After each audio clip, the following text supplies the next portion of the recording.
Hey y'all, welcome back to the channel. My name is Erin. Today I wanted to talk about setting up your planner for 2019. So it's that time of year, we're getting those new planners in, and I know if you're like me, you hate to write in them. They're new, they're pretty, they're fresh. So my recommendation is flipping to the page that has your name and your personal information on it and just go for it. Write it down, drop it in there, and have some fun. So after you've done that, what are you going to do? Well, I recommend grabbing a couple of supplies. You want to grab your planner from 2018, and if you're new to planning, grab a notepad. You want to collect things like your birth dates, those important dates that you want to remember. You also want to make a list. What is it that you want to achieve with your planner? Are you going to be tracking your finances? Are you going to be using it for productivity? Are you going to be using it as a lesson planner for homeschooling? What is it that's going to be important to you? And then you're going to need some supplies. I use things like sticky notes, colored markers, colored pens, a couple of different things. Now, this video is not about decorating your planner and making it pretty. It's about setting up the functionality in your planner. You also want to decide, are you going to need some supplements? Are you going to need some extra little notebooks to go with it? If you're using a ring-bound planner, are you going to need to print some additional inserts to go into it? So I've been working on mine, and I haven't really started the Play Pretties yet, but let me walk you through it.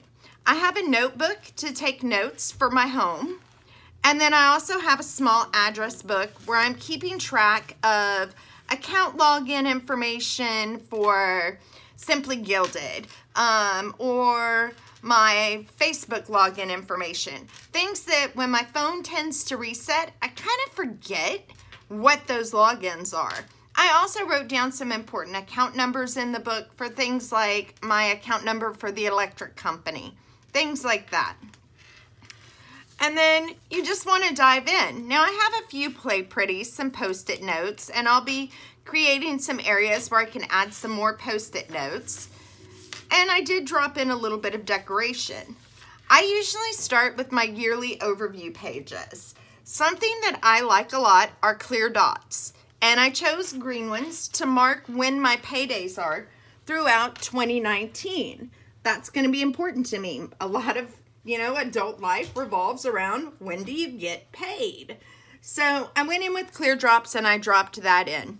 I've also seen people use things like highlighters. You can also go in and circle important dates to you. Now, you may not be tracking your paydays. You may be tracking when school's out, vacations, things like that. But that's kind of where I start. Next, I came into my index pages and I just added some headers. Now, these are going to be a work in progress. So every month I'm going to be adding things to this. I'm going to be tracking things on these pages, like when I get my oil changed, when I had a haircut, when do I need to change the AC filter in my unit at home.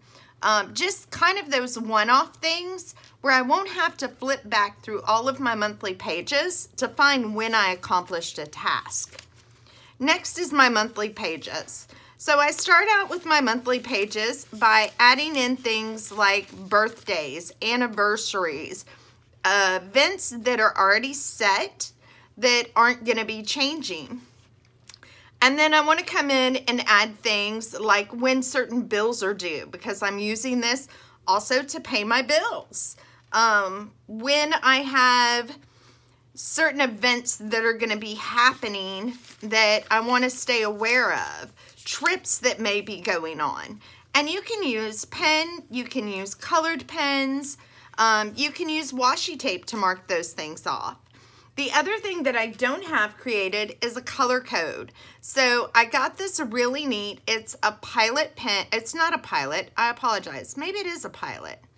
It's a high-tech Coletto, and I probably said that wrong. So I picked this up at a little Japanese bookstore in the Carroll area when I was in Texas last week, and it has 5 colors.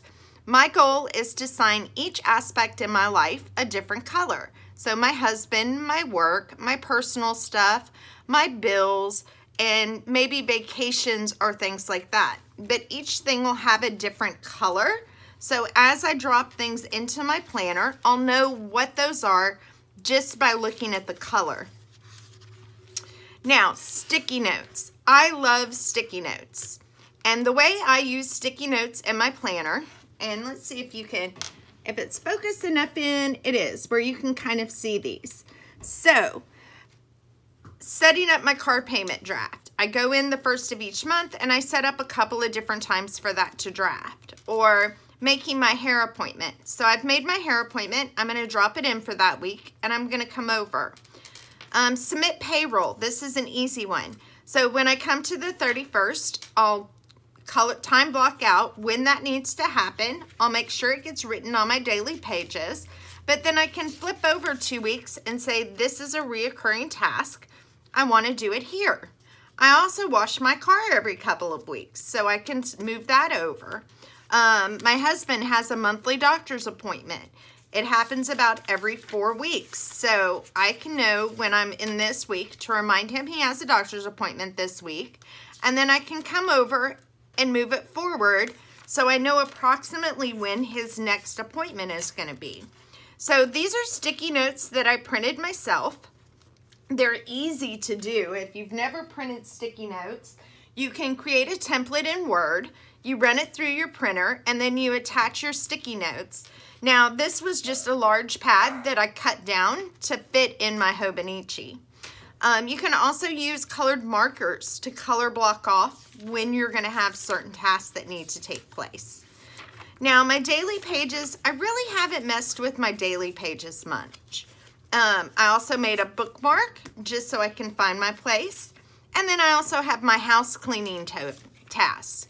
So I broke my home down into zones. I laminated it, and I'm using it as a page marker on my weeklies. And then what I'll do, Sundays, when I sit down to plan, I can come in with 2 or 3 different colors. And I usually come in and go, okay, decluttering the living room. I'm going to do that Tuesday a.m. So that's going to be a green dot. And then I'm going to do the dusting in the dining room that night. So it's a pink dot, and the pink's probably not showing up, so let's use blue. And I'm going to do a blue dot for my nighttime task. And that way I'll have it really quick, really easy, and as I'm planning my day out, I can look at it. At the end of the week, I can just take an alcohol pad or a wet wipe, and that permanent marker wipes right off of it. So that's an easy way for me to assign the zones. If I'm off, I can come back and mark off, you know, I want to do this entire group of things on Thursday when I'm off.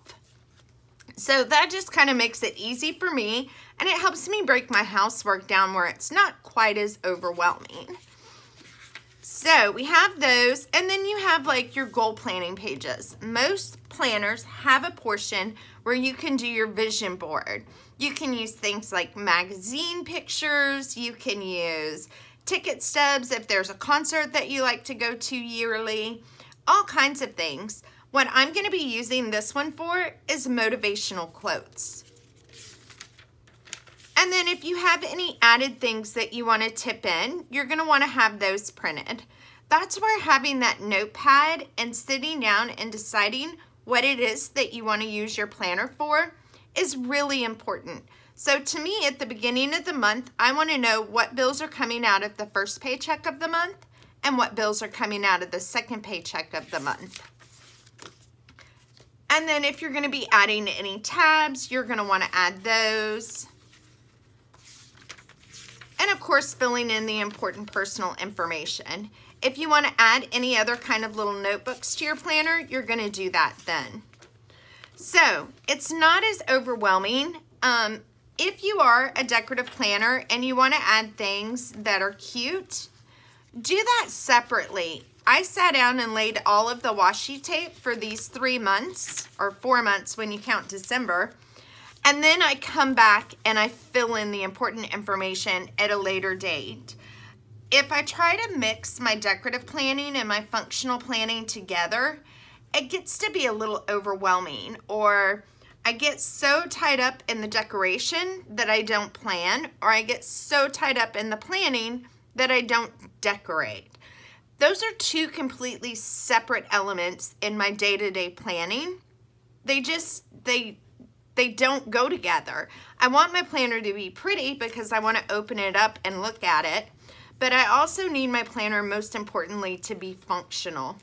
So that's how I'm starting to set up my 2019. I'll go in at a later date and either add some functional elements to the pockets, business notes, or a card with sticky notes on it. I'll come in and add a pocket here so I can slip some things in there. I'll leave this pencil board as it is. I'll leave this one as it is. I may make just another little slide in that holds some stickers or just kind of marks off the note pages. You can also add things like bookmarks, and this is just a really nice balsa wood bookmark that I picked up again at that Japanese bookstore in Carroll. So I hope that's helped. Know that it can be extremely overwhelming. Put a little thought into it. Decide what it is that you want your planner to do for you. And keep in mind that on a time management aspect or on a productivity aspect, you want your planner to keep you task oriented. You want to make what you're putting in your planner achievable. You don't want to overwhelm yourself with so many tasks that you can't get them accomplished. You want to be able to stay organized and manage your time with your planner. So I hope that's helped. If you've enjoyed the video, please give it a thumbs up. Don't forget to subscribe to the channel. And as we get a little bit closer to the new year, we'll sit down and look at how I'm actually planning out my weeks, how I utilize the day pages, and what actually goes into my planning process. I kind of have a 4-step planning process. I have my Sunday where I go in and do my weekly overview and I kind of plan my week out. And then I do 5x5 planning, 5 minutes in the evening and 5 minutes in the morning. And then I have a monthly. And with my weeklies and my monthlies, it's usually only about 10 minutes, just kind of putting in the bare bones of my planning. So until next time, again, I hope you enjoyed. Remember, we all got a plan. We just all do it a little differently.